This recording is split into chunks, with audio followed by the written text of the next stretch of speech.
இந்த தொழுகையில்தான் அல்லாஹ் கவலைக்குரிய மருந்தை அல்லாஹ் வைத்திருக்கின்றான். சோதனைகள் வரும்பொழுது அல்லாஹ் என்ன சொல்லுகின்றான்?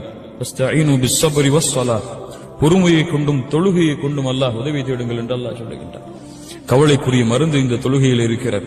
பிரச்சனைக்குரிய மருந்து இந்த தொழுகையில் இருக்க. கவலையா பிரச்சனையா 2 ரக்காத்து பள்ளியில போய் அல்லாஹ்வுக்கு முன்னாடி நின்று தொழுதுட்டு சுஜூதுல அல்லாஹ் அப்படின்னு சொல்லி தன்னோட ஒப்படைச்சால் அல்லாஹ் ரப்புல் ஆலமீன் நாடினால் அந்த தொழுகையை முடிப்பதற்கு முன்னால் அந்த பிரச்சனையை அல்லாஹ் நீக்கி விடுவான். இதற்கு முயற்சி செய்ய வேண்டும்.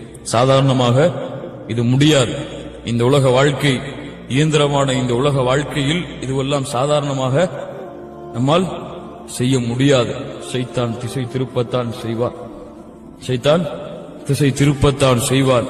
அதையும் போராடி யார் தன்னுடைய வாழ்க்கையில் இந்த 5 நேர தொழுகையை அல்லாஹ் கடமையாக்கியதை தனக்கு கடமையாக்கி கொள்ளுகின்றார்களோ அவர்கள் வெற்றி அடைவார்.